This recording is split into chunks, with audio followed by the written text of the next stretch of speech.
Well, good Tuesday morning, friends. Mark Holmes here with my buddy Cowboy Joe Boo, as well as Joe Bear in the house. And as always, I want to say thank you all for watching, commenting, subscribing, and being part of the Joe Boo Sports Report. Without you guys, as well as you ladies, you know that this literally does not work. So let's get open for business here and let's wake up the football gods.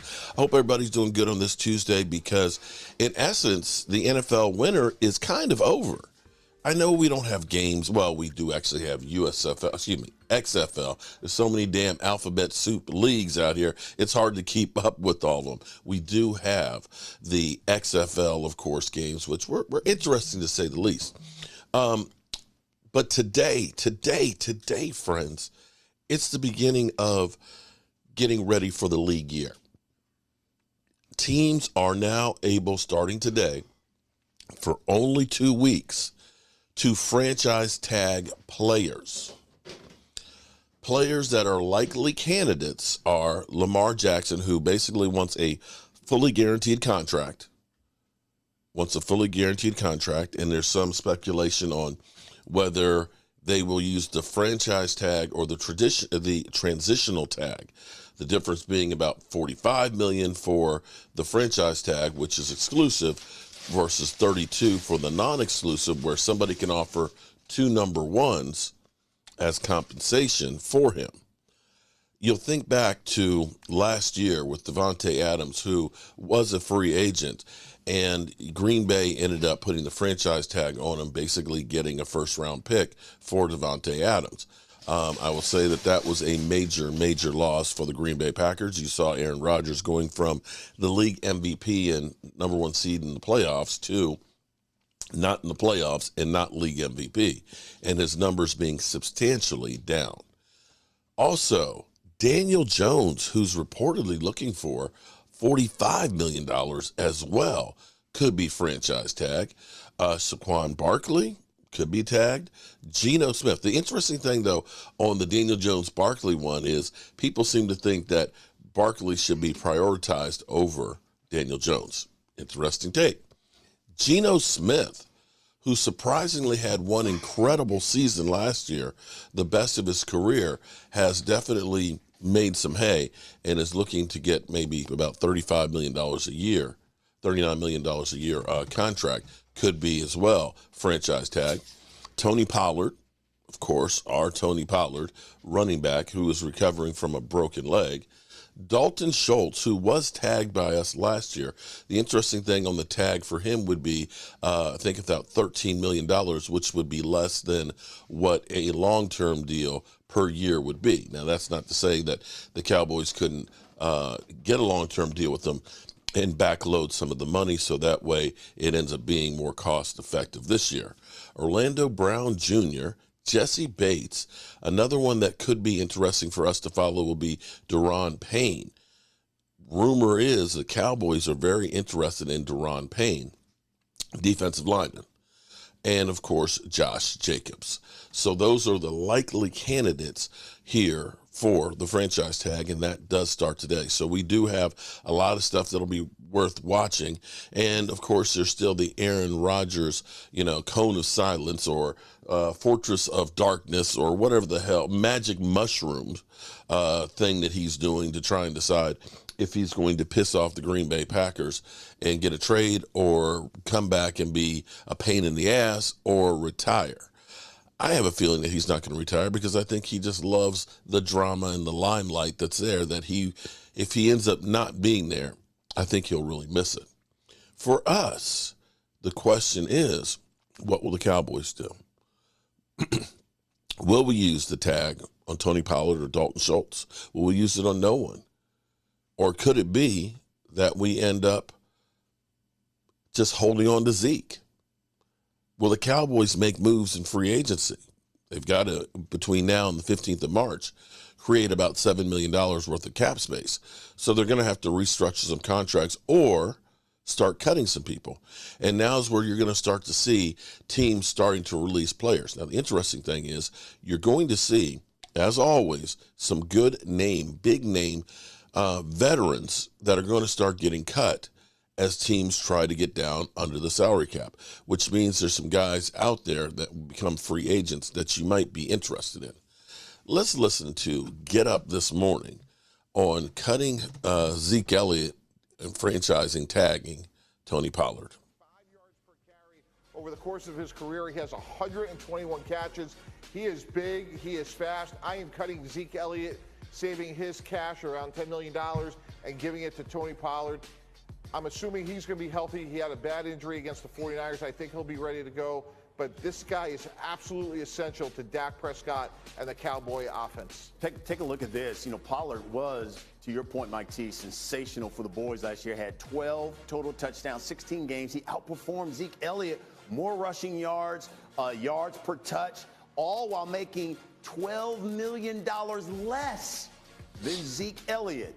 So it begs the question, will the Cowboys be able to fix all of these offensive issues? What do you think here, Jeff? Well, first and foremost, I think most Cowboys fans point to the wide receiver position as the one that they'd like to see addressed. Someone opposite CeeDee Lamb that they haven't had since Amari Cooper was there. But one of the bigger issues that's facing this Cowboys team this offseason is not just adding players, it's retaining them. This offensive line has 2 starters about to hit free agency, another veteran who could be a cap casualty. So suddenly, not only do you want to go out and maybe find that wide receiver, but you've got to manage your own and figure out exactly what you want your offensive line to look like. That is no easy task. The Cowboys right now need to win the offseason if they're even going to sniff a shot at the championship in 2023. What do you think, Mike? Will they be able to fix all their offensive issues? Yeah, I think it really comes back to getting a frontline difference-making wide receiver, because that makes everybody else them around better. So I'm assuming Pollard's going to be there, but then I go get, maybe it's DeAndre Hopkins in a trade, Odell Beckham Jr., maybe I draft somebody. They have a lot of good pieces, but to me, when they lost Amari Cooper, they lost a lot. Well, and Wood, because when I look at it, and especially me, because I love the Cowboys, I look at that playoff game. I mean, playoffs. Tony Pollard was hurt. They couldn't run the football. Zeke Elliott looked old. And then from the offense, CeeDee Lamb was the only guy who caught a pass. Yep. Michael Gallup couldn't get open. The rest of those guys couldn't get open. So you got that. Then the offensive line issues. I mean, will they be able to fix everything this offseason? Yeah, that's a great question. I don't know if they'll be able to fix everything, but here's the one area for me, the offensive line. Like the offensive line, they were one of the worst pass blocking offensive lines in the National Football League last year. We saw they got guys that are really getting long in the tooth. We talked about Jason Peters, who was in there. Tyron Smith is getting long in the tooth. Obviously, he came back later in the year and he was actually playing right tackle. They got issues up front, and we know that when we think of the Dallas Cowboys, their core identity is up front. It's like their offensive line and running the football. Well, they got a lot of problems up front. If they don't get that straightened out, it doesn't matter what you got going on. You're right about that. Because you still have the problem at hand. So then it begs the question, if you get a good wide receiver, let's say you get another running back, will Brian Schottenheimer fix Dak Prescott's turnover issues? Yeah, I saw it firsthand at the Jets. Dak Prescott led the league with 17 interceptions. 11 of those 17 is when they had the lead or the game was tied. That's unacceptable. You have to know when you can push the ball down the field and when you can't. And I think that's one of the best things Brian Schottenheimer did with Mark Sanchez at the Jets. He did it well with Russell Wilson at the Seahawks. And there's a time and a place that you could take chances. Dak Prescott has to clean that up. I think Brian Schottenheimer will do that. You were with him? Yeah, absolutely. He did a really good job with Mark Sanchez, because obviously, we were ground and pound, but, when you had a young quarterback like Mark Sanchez it's interesting to me. He had a propensity to turn the ball over, and I thought that Brian Schottenheimer did a really good job of trying to hone that in, not necessarily eliminate it, but just hone it in enough for us to go out there and be successful. Okay, guys. All right, coming up, we got to talk some hoop, because All-Star Weekend was this All right. weekend. So and here's the thing that's kind of interesting to me, okay? Have you noticed, I want to say shout out to Rome on Twitter, who reminded us of this yesterday. Remember last year, at the end of the season, they talked about how many yards Diggs gave up? Oh my God, Diggs gave up more yards than anybody else. It's a travesty how many yards he gave up. He's gotten more interceptions this century than anybody else.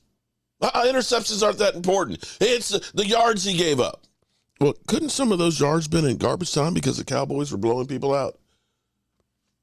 It's funny. It is funny how nobody's talking about how many yards any cornerbacks gave up this year. Nobody.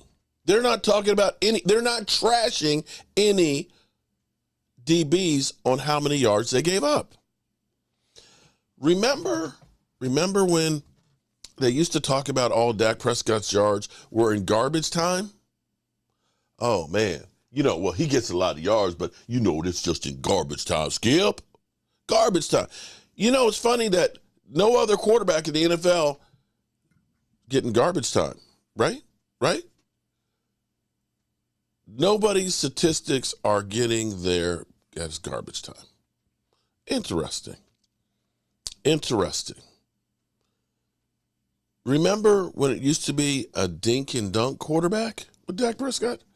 Oh, well, Dak Prescott, he's dinking and dunking, just dinking and dunking, can't get the ball down the field. You remember when it was, the Dallas Cowboys, they can't win a road playoff game. Can't win a road playoff game. Remember when they used to say, well, Dak Prescott, they don't beat winning teams. That none of these slanders are ever used on any other team or player other than the Dallas Cowboys. So now, this year, here's what's funny. Dak Prescott's got to clean up those interceptions. He's got to clean up the interceptions. Well, wait, interceptions and fumbles are both turnovers. And I dare say fumbles typically are worse than an interception because a fumble usually happens in the backfield. You're actually usually giving up more field real estate on average, I would say, than if you're throwing the ball down the field and it's interception. Now, that's not to say there's not pick sixes. That's not to say that there's not pick sixes, because there are, because like the Noah Brown tip up, that was a pick six, game changer. But typically when you fumble in your backfield, it's not good. It's funny that we're only talking about the interceptions, and I know that the Dak Prescott haters are going to say, oh, you just trying to make Dak Prescott look good by trashing others. Well, it's funny that you literally had Josh Allen, who's got great talented receivers and offensive line and team, that was a Super Bowl favorite, that he had more turnovers than anybody all last year. We're talking about fumbles, interceptions, and all that. A guy who throws interceptions in overtime in the red zone. But nobody's talking about that. Nobody's talking about it. And herein lies the problem, because we believe that the problems that the Dallas Cowboys have, that Dak Prescott has, that don't exist anywhere else across the NFL. I dare say, they say, well, Dak holds on to the ball too long. Well, he's surveying the field and hoping that, one-legged Michael Gallup, who I hope recovers and gets back to where he was, can get open. That we hope that Noah Brown can get some separation. That CeeDee Lamb, who's going to be double covered all the time, can get a crease. And that he's going to have to throw into tighter windows than anybody else. With an offensive line that's 28th in pass blocking. So you're under pressure with tighter windows to throw. That does lead to interceptions. It just does. If you've got a great offensive line, top five, if you've got some of the best quarterback, wide receiving duos, it's a little easier job to do than it is when you don't. But again, we know that the Dallas Cowboys are graded on a different standard than everybody else. Okay, good people. I hope everybody has a great day. We'll be here bringing you the news on the Dallas Cowboys. I've got to go out and do some work because we've got to pay some bills and things. But we are making some changes. We have our new sports desk that's up, and I'm going to be doing a few videos about, there's a lot of you guys out there that are getting into YouTube and things, and The years that I've been in here and doing, my first sports desk and, growing to this one and now going to this one, oh my goodness, is just unbelievable. The desk that I got from the gaming desk, and I'm telling you, it's off the chain, is incredible and makes what I do that much easier. It's to the point where I just want to sit there all day. And literally can, because it is just that comfortable. And I'm going to show you guys that from Ewin. And also, too, if you do end up getting one, how you can get a discount on it, as well as how to really make it incredible. I'm Mark Holmes, and I appreciate each and every one of you guys. And with that being said, we're going to roll out of here. Mark Holmes here, and as always, I want to thank you all for watching, commenting, subscribing.